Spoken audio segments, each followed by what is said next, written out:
Hi everyone, Becca here and welcome back to my channel. Today I'm going to be doing a little hack for you. It's really easy and simple and quick one today. I will be doing the Lowland Kids Shorties, and instead of a leg band I'm going to be creating a ruffle on the leg hole. And I'll be using the pattern pieces and I'll talk about how I'm going to adjust them to make them fit what I want. But like I said, it's really easy and quick and really doesn't take much more time than doing the regular pattern. So I have the shorts sewn up from just the waist, the body of the shorts sewn up, to just get right into the hack of adding the ruffle to this pattern. So I'll talk about how to get your piece for the ruffle and the sizing for it. So let's go ahead and get started.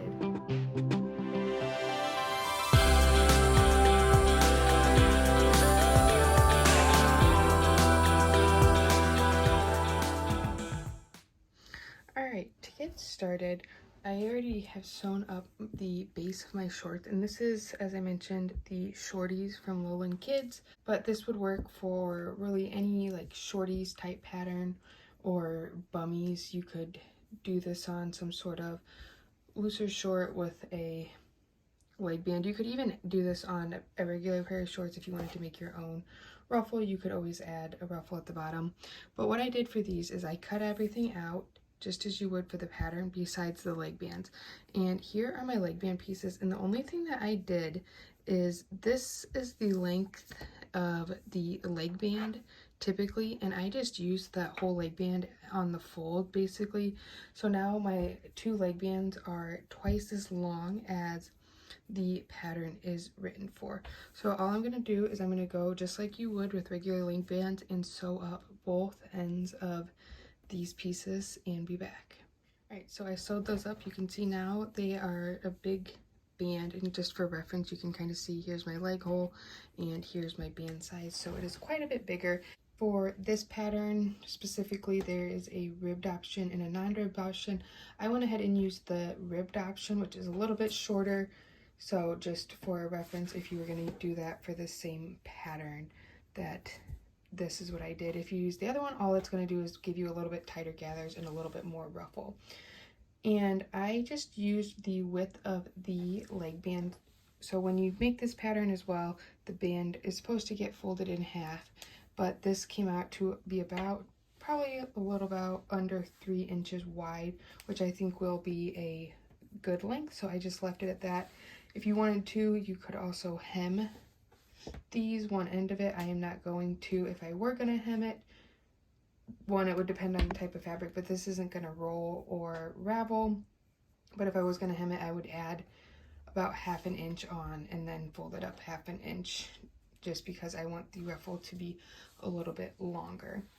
But now all we're going to do is we want to mark 1/2 point, which we already have a 1/2 point over here. And I'm just going to do my fold on each of these, and then we are going to take these over to your sewing machine and sew gathering stitches around the top. I like to do 2 rows of basting stitches, so I'm going to go do that on both of these. I'll sew 2 rows of basting stitches. If you aren't familiar with basting stitches, it's just a long stitch length. So my stitch length on my machine goes up to a 4. I'm going to set it all the way to a 4 and go all the way, starting here, go all the way around and end, and then do that with another row. Alright, I went ahead and sewed those 2 rows of stitches, and here you can just see there are these long stitches here. And as you probably know, there's all kinds of different ways to gather, but this is my tried and true method, so this is how I'm doing it. You could gather these however you wanted. Well, now what I'm going to do is I'm going to turn my shorts inside out. I like to work inside of like my leg holes or arm holes or whatever it is that I am attaching a band to or gathering into. So I'm going to line up my crotch seam with the seam of my leg band, and we want the gathered side, or the side with the gathering stitches on the top. And then we're going to take our little notch here and line that up with the side seam on this side. And I'm just going to clip those together. And then we're just going to gather this piece to fit our leg hole. So you just pull on those two threads at the same time.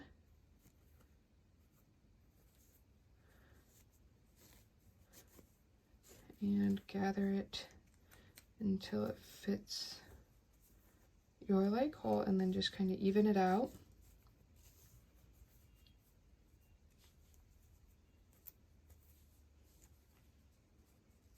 So like I said, the more gathered you want it, the rufflier, the longer you want this piece to be. And this is a little under double the length of the leg hole with using that leg band. So once I get it the size I want, even it out, then I'll just add another clip in there. And I'll do the same thing on this side of my fabric.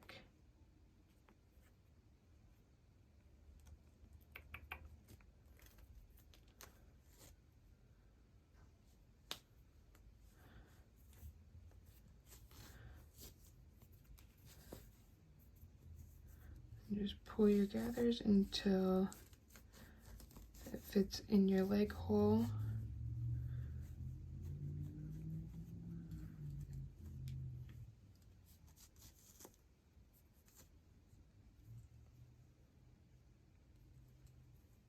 Okay, so I got that fitted, and then we're just going to even out our gathers.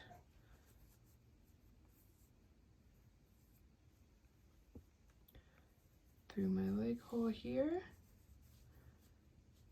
And I'm just going to do this one side. You'll do the exact same steps on the other leg hole, but we are just going to do one. So then I'm going to clip it here, and then I'm just going to take this over to my machine and sew all the way around and attach this band to my pants. All right, I went ahead and got that ruffle attached on. And one thing I will say, if you're not hemming your ends, I like to take my tail of this seam here and just kind of fold it up along my seam allowance, and I'll just do like a little zigzag to hold it in place so that it doesn't cut out.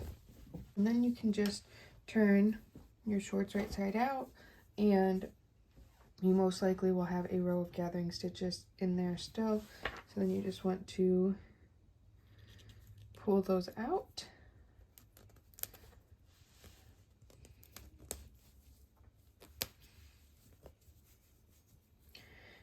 And get rid of those basting stitches so you can't see them.